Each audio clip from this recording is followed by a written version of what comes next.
नमस्कार, स्वागत है आपका कमोडिटीज लाइव कॉलर शो। शाम के 5:30 बज चुके हैं, जहां इस शो में हम आज आपको बताएंगे कि आपको किस तरह से ट्रेड करना चाहिए और आगे रणनीति किस तरह की बनानी चाहिए। साथ ही कुछ कमोडिटी मार्केट की बड़ी खबरों की भी बात करेंगे और बताएंगे कि आगे किस तरह से आप ट्रेड अपने इस खबरों की वजह से बना सकते हैं। और आज आपका साथ देने के लिए हमारे साथ 4 खास मेहमान हैं। हमारे साथ हैं ट्रेडबुल सिक्योरिटीज से भाविक पटेल, साथ ही पैराडाइम कमोडिटी के सीईओ वीरेन वकील साहब भी है, और ज्वेलर है सौरभ गाडगिल है, पीएनजी ज्वेलर्स के चेयरमैन, और नॉर्थ इंडिया के ज्वेलर है अशोक वर्मा। आप चारों ही मेहमानों का कमोडिटीज लाइव कॉलर शो में स्वागत है।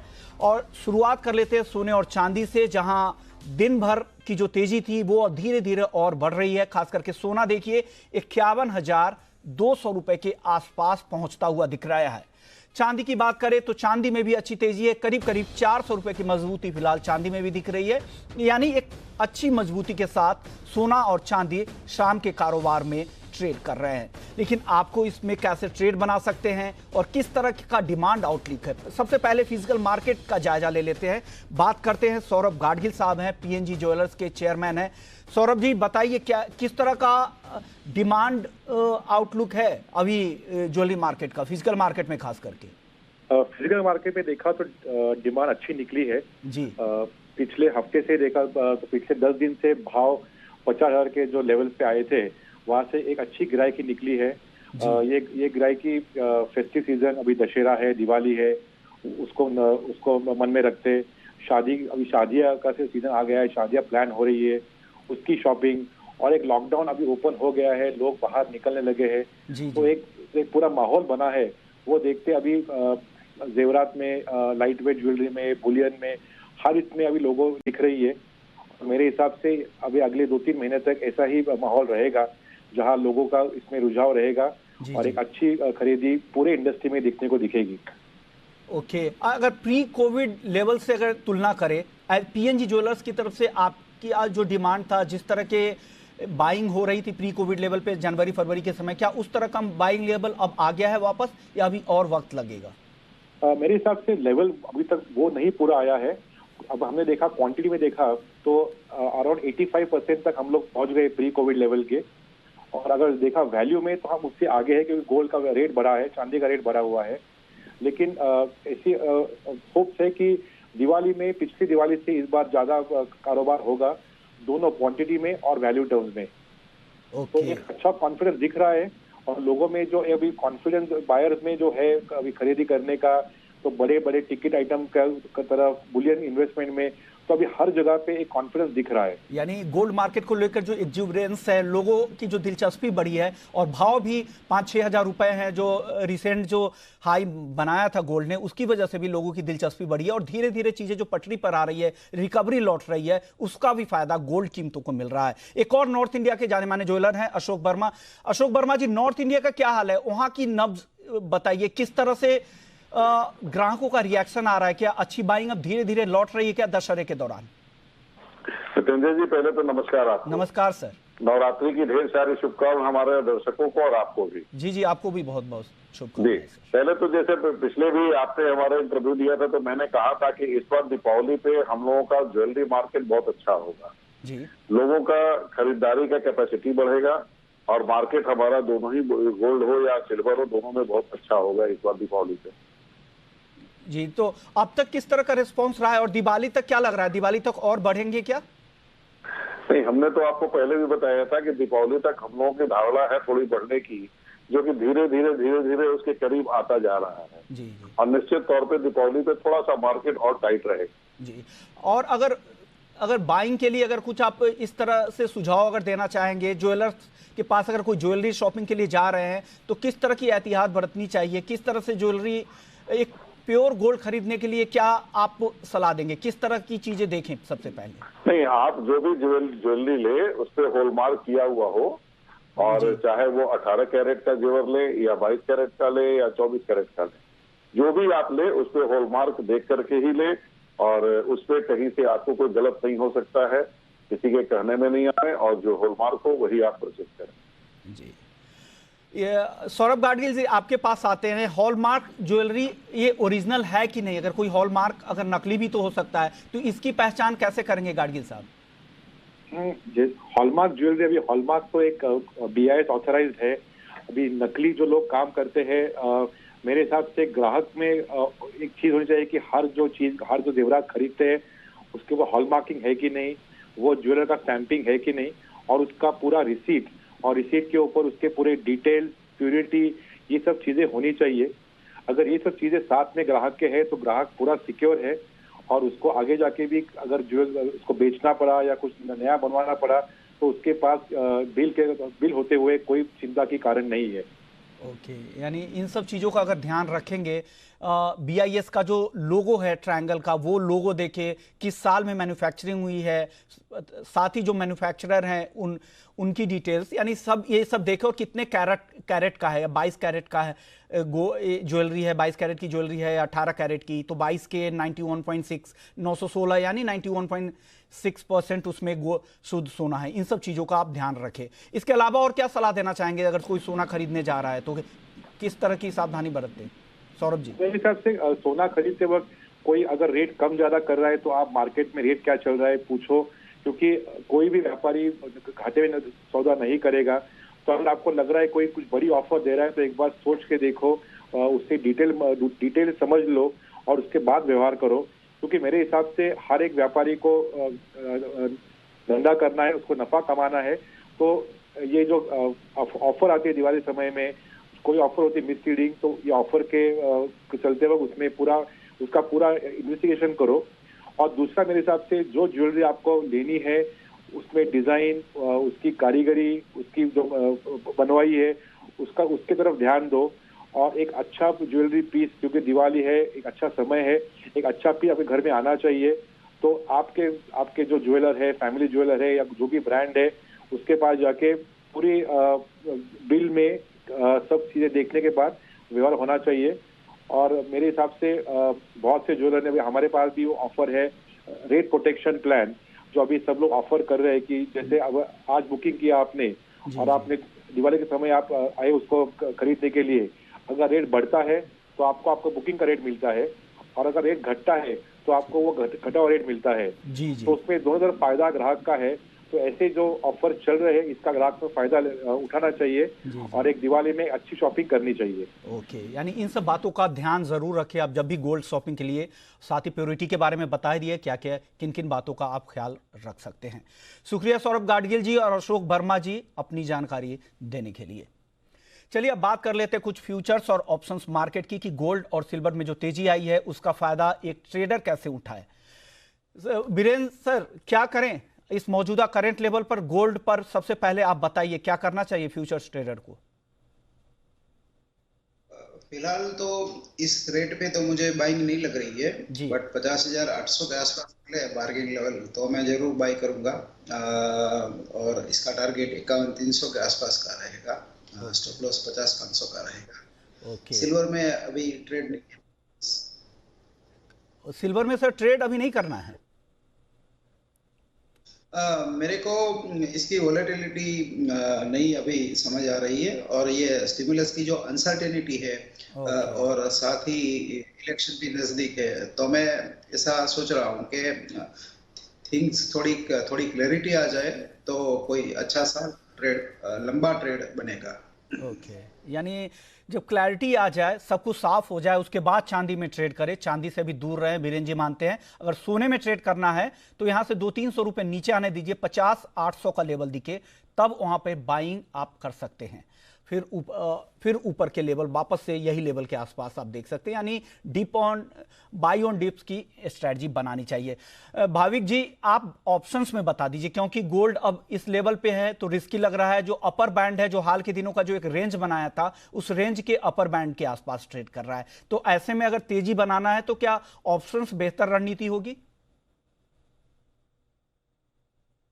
गुड इवनिंग विश्व मोहन जी। Good evening. देखिए, आज अगर गोल्ड और सिल्वर की जो हम बढ़ के जो आई है प्राइसेस, अगर उसकी बात करें तो आई थिंक एक्सपेक्टेशन स्टिमुलस की एक्सपेक्टेशन ही है। इनफैक्ट आज अगर स्टिमुलस नहीं आता तो थोड़ा बहुत गिरावट, इनफैक्ट करेक्शन भी आ सकती है। तो उसकी वजह से फ्यूचर से ज्यादा ऑप्शन में ज्यादा बेहतर मानूंगा, क्योंकि वो थोड़ा कम वॉलेटाइल रहता है, रिस्क भी कम रहता है। तो जो 5 नवंबर का 51,000 का कॉल जो ऑप्शन है गोल्ड मिनी का, अभी फिलहाल चल रहा है 666। तो 630 से 620 के बीच में अगर आता है तो मैं बोलूंगा कि आप बाय कर सकते हैं 500 के स्टॉप लॉस से, और टारगेट रख सकते हैं 780 का। और आज के दिन मैं यही रिकमेंड करूंगा कि ऑप्शन में ज़्यादा ट्रेड करें फ्यूचर के, क्योंकि आज शाम को भी मुझे लग रहा है कि वॉलेटिलिटी थोड़ी बढ़ सकती है। जैसे जैसे ये स्टिमुलस के न्यूज़ आएंगे तो इस हिसाब से हम प्राइस एक्शन में भी ऊपर नीचे देखने को मिल सकता है। यानी भाविक जी, ये गोल्ड मिनी का लॉट साइज क्या है? 10 का है ना? हाँ जी, यानी 10 की लॉट साइज है, 650-60 के आसपास चल रहा है, तो 20-30 रुपए नीचे आने दीजिए, फिर आप 620 से 630 रुपए के आसपास में उस प्रीमियम को आप बाई कर सकते हैं। और आपकी जो कॉस्टिंग होगी वो 6,200-300 रुपए के आसपास से आपकी कॉस्टिंग होगी।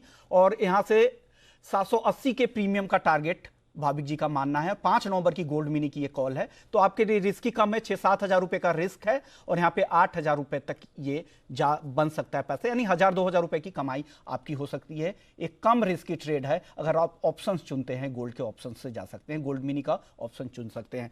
चांदी में भाविक जी आपकी सलाह, चांदी में आज क्या करें इंट्राडे में? देखिए, चांदी अगर देखें तो यूजुअली वो आउट परफॉर्म ही करती है, पर अगर आज गोल्ड और सिल्वर की कंपैरिजन में देखें तो गोल्ड और सिल्वर दोनों इनफैक्ट इक्वल ही है। तो मुझे लग रहा है कि चांदी आई थिंक एक्सपेक्टेशन नहीं है कि ज़्यादा इनफैक्ट बढ़ सके। तो अगर 63,500 अभी चल रही है, तो अगर 64,000 के करीब आता है तो आई वुड रिकमेंड कि शॉर्ट करना चाहिए। 64,500 के स्टॉप लॉस है और टारगेट रख सकते हैं 63,000 का, क्योंकि इवनिंग में मुझे लग रहा है कि अगर स्टिमुलस का न्यूज़ जो पॉजिटिव नहीं आया तो वापस हमें गोल्ड सिल्वर में थोड़ी बहुत गिरावट देखने को मिल सकती है, स्पेशली सिल्वर में। ओके, यानी अगर स्टिमुलस बिल अगर पास आज नहीं होता है तो गिरावट भी आ सकती है, इसलिए सावधान रहे। अगर कोशिश करें, अगर रिस्क नहीं ले सकते हैं, आपके रिस्क एपेटाइट कम है, तो आप दूर ही रहे तो ज़्यादा बेहतर है, क्योंकि अभी बीरेन साहब ने भी बताया। चलिए, एक कॉलर शो है तो कॉलर भी लेना जरूरी है। अगले कॉलर भी आ गए हैं। गोपाल है चूरू राजस्थान से। गोपाल जी पूछिए, क्या सवाल है? जी सर, नमस्कार। नमस्कार सर, पूछिए। अच्छा जी, वकील जी से सवाल है गुआर सीट पे। तो ये गुआर आज इतनी तेजी दिखाई है, तो 5,000 अगले हफ्ते में हो जाएगा? जबरदस्त तेजी दिखा रहा है वीरेंद्र सर। ये गुआर पर राय जानना चाह रहे हैं। 3% की तेजी देखिए, 4,257 के लेवल पे आज बंद हुआ है गुआर सीट। क्या ये 5,000 तक जाएगा? आज दिन में भी कई कॉलर्स पूछ रहे थे, 5,000 का टारगेट पूछ रहे हैं। मार्केट में रनअप तो काफी अच्छा आया है। बहुत टाइम के बाद 4,220 का जो रेजिस्टेंस था वो क्लियर कर पाया है। लेकिन मुझे ऐसा लग रहा है कि गवार की तुलना में गम बेटर ऑप्शन है। अगर किसी को तेजी करना है तो उसको गम पसंद करना चाहिए। और मैं थोड़ा ऐसा मान रहा हूँ कि गवार में शॉर्ट और गवार गम में लॉन्ग, इस तरह का रेशियो स्प्रेड भी कर सकते हैं। मैं आज के दिन में तो कॉन्ट्रा कॉल यानी 4,350 के आसपास गवार शॉर्ट, 4,420 का स्टॉप लॉस और 4,150 का टारगेट, ऐसा एक शॉर्ट टर्म ट्रेड 2-3 दिन के हिसाब से प्रेफर करूंगा। ओके, यानी ये स्ट्रेटजी आपको बनानी चाहिए। ग्वार सीट को बेचकर चल सकते हैं 4,350 के लेवल पे। वही अगर ग्वारगम खरीद सकते हैं 6,220 के लेवल पे, 6,800 के टारगेट के लिए। चलिए, अब अगले कॉलर का रुख कर लेते हैं। हमारे साथ अगले कॉलर सुल्तान है। सुल्तान जी पूछिए, क्या सवाल है आपका? हाँ जी, मेरा बीरेन जी से सवाल है कपास कली पे। पिछले हफ्ते बात हुई थी उनसे, उन्होंने कहा था 1700 के दरमियान आए तो ले लेना है। पर अभी तो मार्केट बढ़ रहा है और दूसरे चीजें देखते हुए ऐसे क्या लगता है उन्हें, कपास कली कब लेना चाहिए? अभी तक लिया नहीं हमने। ओके, 1700 पे आपने खरीदने की सलाह दी थी, अभी वो लेवल दिख नहीं रहा है। बीरेन जी दीजिए सलाह इनको, आपके फॉलोअर हैं ये लास्ट वीक मैंने कहा था कि काफ़ी टाइम के बाद अब मैं इसमें बाइंग में दिलचस्पी रखता हूँ। अभी भी ले सकते हैं। अभी मार्केट ज़्यादा बढ़ नहीं पाया है, यानी 1,800 रुपया है, आज 1,840 है और इसमें 50 रुपया कोई बड़ी बात नहीं होती। आगे 2,150-2,200 तक के लेवल हम देख सकते हैं। ये मेरा नज़रिया थोड़ा लंबा है, यानी 4 से 6 वीक तक का। और इसका बॉटम मेरे हिसाब से 1,660-1,700 मान चले। ओके, यानी इन लेवल्स का ध्यान रखें और इनकी सलाह अगर आप फॉलो करते हैं तो इस तरह से आप ट्रेड कर सकते हैं। अगले कॉलर पवार साहब है। पवार साहब पूछिए, क्या सवाल है आपका? मेरा सर दोनों एक्सपर्ट से ये पूछना है कि सर मैंने 52,000 के भाव पे 200 ग्राम फिजिकल गोल्ड लिया हुआ है। 3 साल का नजरिया सर क्या होगा, उनको क्या टारगेट मिलता है? बीरेन सर, सबसे पहले आप बता दीजिए, 3 साल का नजरिया है, फिजिकल गोल्ड इन्होंने खरीद रखा है 52,000 के लेवल पे। लंबे नजरिए से बात करें अगर, तो ये जो बुल मार्केट हम देख रहे हैं, चाहे सोना हो या मेटल हो या क्रूड हो, कोई भी हो, वो एग्जैक्ट 2009 से 2013 की जो बुल मार्केट थी उसका एग्जैक्ट रिपीटेशन है। तो ये 2021 के एंड में या 2022 के मिडिल में खत्म होगी। एटलीस्ट ये 2020 में खत्म होने वाली नहीं है। ओवरऑल रेंज मेरा गोल्ड के लिए 2021 का मतलब अगले 6-7 महीने के हिसाब से करीबन बॉटम में 48 रहेगा, 47-48, और अपसाइड में 46-47। और मैं भी अगर ये इलेक्शन में कोई गड़बड़ होती है 3 नवंबर के बाद, तो अपसाइड में हम 60 भी शायद देख सकते हैं। ओके, यानी बट ज्यादा क्लैरिटी प्रेसिडेंट कौन है उस पर ज्यादा क्लैरिटी रहेगी। ओके, हालांकि अभी जो इन्होंने एक रेंज दे दिया है 47-48 लोअर लेवल, जो लॉन्ग टर्म रेंज है, और 60 तक का भी लेवल ऊपर की तरफ दिख सकता है। आप अपना टारगेट चुन लीजिए, इस बीच का, इस रेंज के बीच में आप कहां निकलना पसंद करेंगे। अगले कॉलर राजेश जैन है दिल्ली से। जैन साहब पूछिए, क्या सवाल है? हाँ सर, ऐसा है, मैंने ना 51,140 में गोल्ड खरीदा है फिजिकल में। ओके, तो सर ये जैसे यूएस के इलेक्शन है, इसके बाद भाव बढ़ेगा या घटेगा? भाविक जी आप बता दीजिए, गोल्ड पे उनके लिए भी सलाह हो जाएगी, ये भी फिजिकल बायर है 51,140 पे, क्या करें अब? देखिए, अगर आपने फिजिकल लिया है और अगर आपका व्यू एटलीस्ट 1 साल का है मिनिमम होल्डिंग पीरियड, तो मुझे लग रहा है कि एटलीस्ट होल्ड कीजिए। क्योंकि अगर इलेक्शन रिजल्ट में भी अगर बाइडन आता है और गोल्ड में थोड़े बहुत गिरावट आती है, तो आई थिंक लॉन्ग रन में ज़्यादा पॉजिटिव ही लग रहा है। क्योंकि सारे फंडामेंटल है, जैसे फेड ने बोला कि 2021 तक वो लोग इंटरेस्ट रेट नहीं बढ़ाने वाले, तो जैसे लो सिनेरियो है, ये लो इंटरेस्ट रेट है, तो उसमें बढ़ने ही वाला है इनफैक्ट गोल्ड और सिल्वर दोनों के प्राइसेस। तो मुझे लग रहा है, और अगर एवरेज भी देखे बुल रन का, तो 4.5 साल का मिनिमम एवरेज गोल्ड का होता है। 2018 में गोल्ड ने शुरू किया था बुल रन, तो अभी तो 2 साल ही हुए, तो एक्सपेक्टेशन है कि आगे से आके और 2 साल में भी गोल्ड आगे ही जा सकता है। तो आई थिंक बने रहिए। अगर ये भी थोड़े डिप्स आती है, सपोज 47,000 के करीब आता है, तो आई थिंक फिजिकल वापस आप एक एवरेज आउट कर सकते हैं। क्योंकि कोई भी इलेक्शन में कुछ भी रिजल्ट आएगा, अगर गोल्ड नीचे जाता है तो उसके बाद ऊपर ही आने वाला है, तो it would be a good opportunity. अगर नीचे आता है तो बाय, वरना बने रहिए। लॉन्ग टर्म बहुत पॉजिटिव आउटलुक है। यानी लॉन्ग टर्म में आपको कोई चिंता नहीं है, शॉर्ट टर्म में भले ही नी जर्क रिएक्शन आ जाए, छोटे मोटे करेक्शन आए, लेकिन लॉन्ग टर्म में आपको तेजी का ही आउटलुक दोनों ही जानकार दे रहे हैं। अगले कॉलर है धर्मपाल हैं राजस्थान से। पूछिए, क्या सवाल है आपका? धर्मपाल जी पूछिए। हेलो। हाँ पूछिए सर, आवाज आ रही है। सर चना और ग्वार के बारे में पूछना है। किस पे सर? चना और ग्वार के बारे में। चना और ग्वार पे? हाँ जी, हाँ जी, ठीक है। वीरेंद्र सर, चना और ग्वार पर आपका आउटलुक जानना चाह रहे हैं, बताइए क्या करेंगे चना और ग्वार? चना टेम्पररी करेक्शन मोड में है, क्योंकि रनअप काफी अच्छा आया था, 38 से 56 तक गया था। अब ये 5100-5200 के आसपास बॉटम आउट हो जाना चाहिए। तो 5200 के आसपास दिसंबर महीने का चना बाय कर सकते हैं। 5500 का टारगेट रहेगा और 5100 या 50-80 का स्टॉप लॉस रहेगा। ओके, और ग्वार को लेकर सर? ग्वार में टेम्पररी ओवरबॉट लग रहा है मुझे। 43, 50, 44 पे थोड़ा रेजिस्टेंस है। अगर उनको थोड़ा एग्रेसिव नेचर है तो शॉर्ट कर सकते हैं 4350 में। 4430 के स्टॉप लॉस है और 4130, 4150 के टारगेट रख सकते हैं।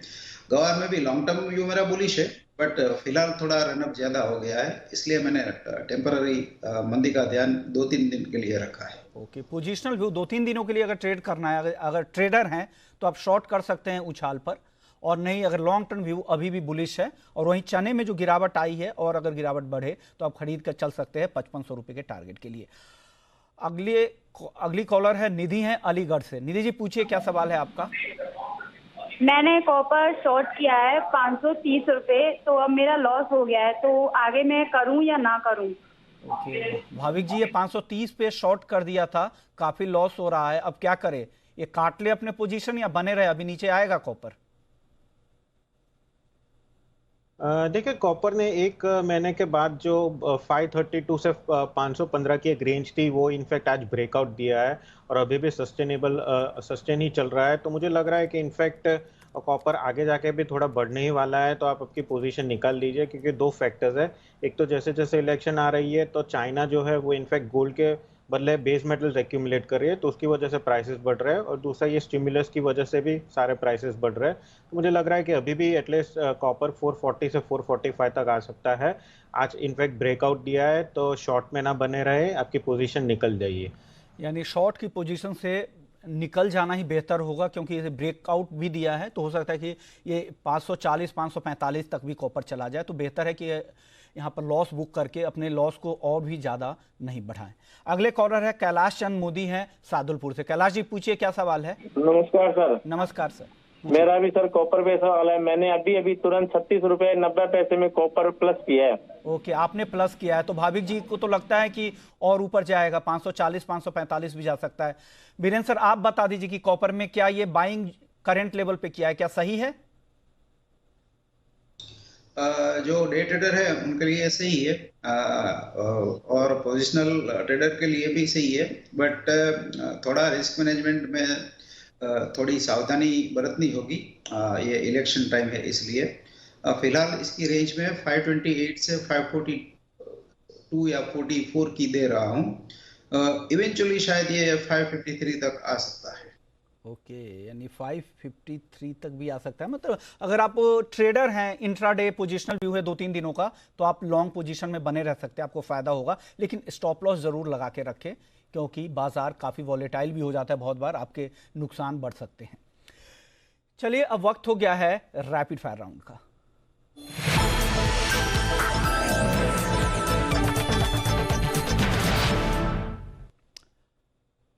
भाविक जी, आपकी पहली रैपिड फायर कॉल।